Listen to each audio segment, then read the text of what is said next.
Did you know that filament can actually smell? Let's check out Eryone's scented filament.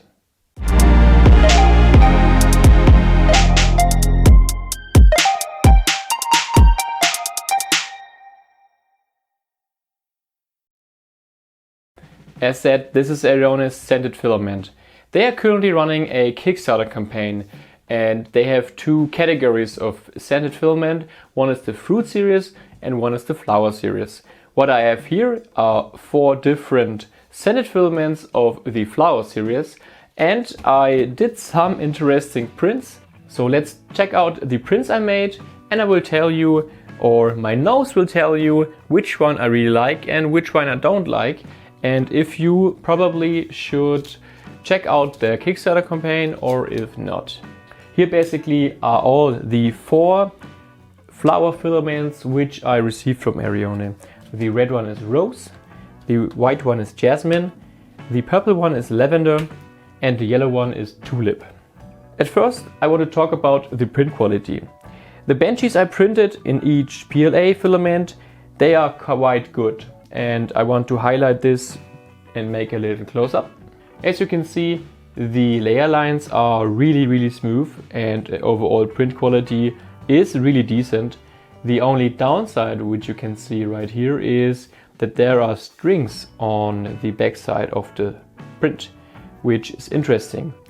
Why do I have strings right here? Well, I printed all 4 pieces on one build plate, and the filament actually is a little bit stringy. Usually with my stock Prusa slicer 0.2mm normal settings on my Prusa Mark II, all the PLA filaments usually are not that stringy. So I would say the print quality overall is really good, but I would say it's a A-B+ in terms of rating because of the strings. Disclaimer, you probably can tweak the print settings and then you can also remove the strings. What I observed is that the different PLA filaments do not really differ in print quality. They basically are all the same. They print, as said, really good. Only thing is that all of these prints have small widths. The banshees, these flowers, and also these Easter eggs in between, these not so much because they have like a closed surface. There's nothing where you can print any strings, which is also cool. Something which is super interesting is how do these pieces actually smell? First of all, I will give you my own experience and my own rating, so to say, about these filaments, and later on I will talk a little bit more about the official documentation and what you can expect from the filament from the producer's side. So I already made a little bit of an order of these scents of these flowers, so to say, and in my opinion the best one was tulip, then the second one was jasmine, and then you have lavender, and for me personally the worst one was rose. As many things in life, I would say this is more like a feeling, you cannot really measure it. Why do I think that rose is the worst? Well, rose has the most intense smell in my opinion. It smells really intense, and while printing you have a strong odor in your room. If you don't have a strong ventilation, then well, it is a little bit extreme, so to say. As said, this is my own opinion about that. You cannot really measure it. There would be people that really like the rose smell, but I don't like roses. I have never smelled like a tulip before, honestly, but this one has like almost like a sweet smell. It's really cool and it's not that extreme as the other ones. These prints have been made over 1 week ago, and in my experience they didn't decrease in the smelliness, and which is kind of cool. As said, we will later dive deeper into the smelling curve, so to say. How long will these prints actually smell? And something which is interesting, as said, the filament itself does smell when in the open. Then you have a stronger smell while printing, and if your prints cool down, the smell decreases, and at some point, you can still smell something. Something which is interesting is that these prints itself, also the Tulip series or the Lavender series, they differ in the smell intensity. The most odor or the most scent or smell is coming out of these flowers. And why do I think is this a logic thing? Well, because these flowers actually has the most, or these have the most surface area. And I would think that the smell is coming from the surface area exposed to the air. So this one smells the least, and as said, this one smells the most. And this is the same for each Filament series. The spool itself, yeah, they have a nice touch to it.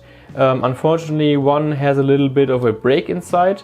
The package itself took a rough beating, so I wouldn't blame these spools. I have 250 grams small spools, yeah, which is interesting if you want to try that out. These spools, as said, they lose smell over time, so it kind of is a good thing to maybe use smaller spools. And also something which is handy, if you can seal them back up. This is maybe one negative point about the Filament, which I found out, is that, yeah, they are selling a scented filament, but their bags which they come with, they are not resealable, which would be a really neat, really cool benefit, because now if you cut this open, you have like an open bag, and if you put it back in, the smell comes out of it. And yeah, as said, they smell more intense or less intense over time. Maybe this would increase even the durability or the lifetime of the scented filament. Something which is interesting, if your print loses a little bit of smell, you can, for example, use a blowtorch and they instantly somehow start smelling again, in my opinion, which is kind of cool. I'm not sure if this actually increases or decreases the lifetime of the print. That would be something interesting to find out.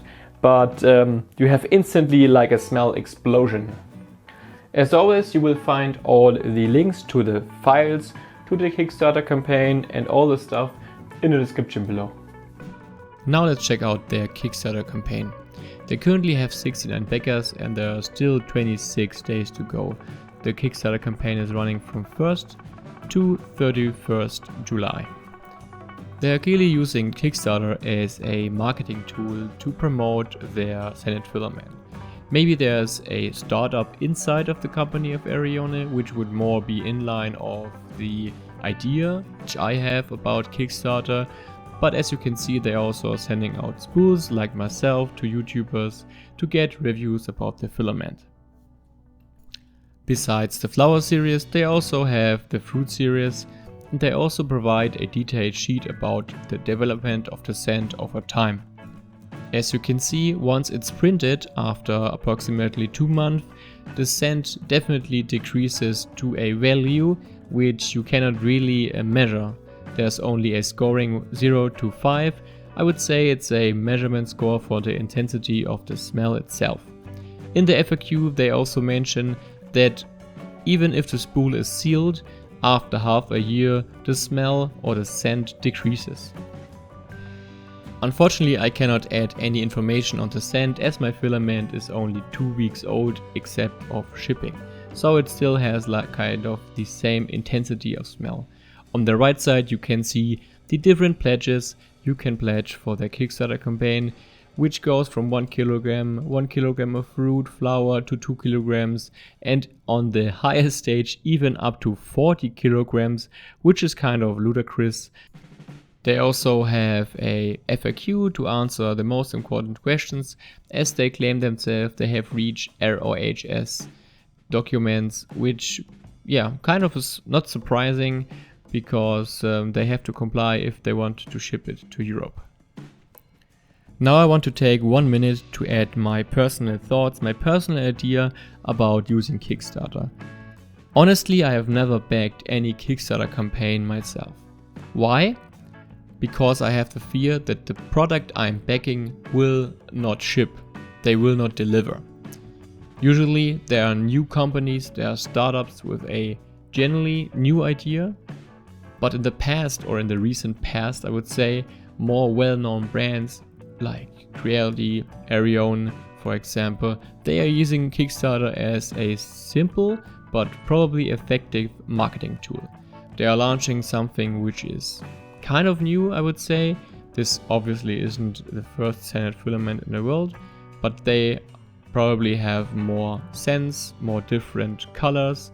The print quality honestly is really good, so they are using this for this product to promote it and yeah, for people to check that out and to back it basically. I personally have no bad feelings about Kickstarter or using Kickstarter as a marketing tool. Honestly, I don't think that this was the main or the first intention of Kickstarter, but as said in the recent past, it has been used that way. You yourself can profit from that, in my opinion, because for a new innovative product from a more unknown company, there is a risk that it will never be shipped as said. For a company which you probably know, which produces printers, which is in the industry for a couple of years for example, the chances of your product being delivered is significantly higher. So you probably can sleep better at night. All in all, the decision is up to you if you want to back this product, if you like Kickstarter or not. As said, my general feelings are that this is more of a safer campaign than others. However, personally, I like the filament, but I am not into scented filament. I think the print quality and the production and overall everything about the filament is really good, as usual, but I have no real world application for that. If you have one, if you for example are a Etsy seller, you're selling any decorational products where you might think, okay, if this is smelling, then it would be an upside for the buyer, then this product might be something for you. What do you think about using Kickstarter as a well-known brand for producing an innovative product? Do you think this is a right choice or not? Leave me your opinion in the comment section below. That's it for today. I hope you found this video interesting. If yes, leave a like and you can also subscribe my channel. This really helps a lot and I appreciate it. If you didn't like this video, if you have another opinion than me, then happily share it down in the comment section below. I'm willingly to discuss or reflect my own opinions. Other than that, I only have to say thank you for watching, have a nice day and goodbye.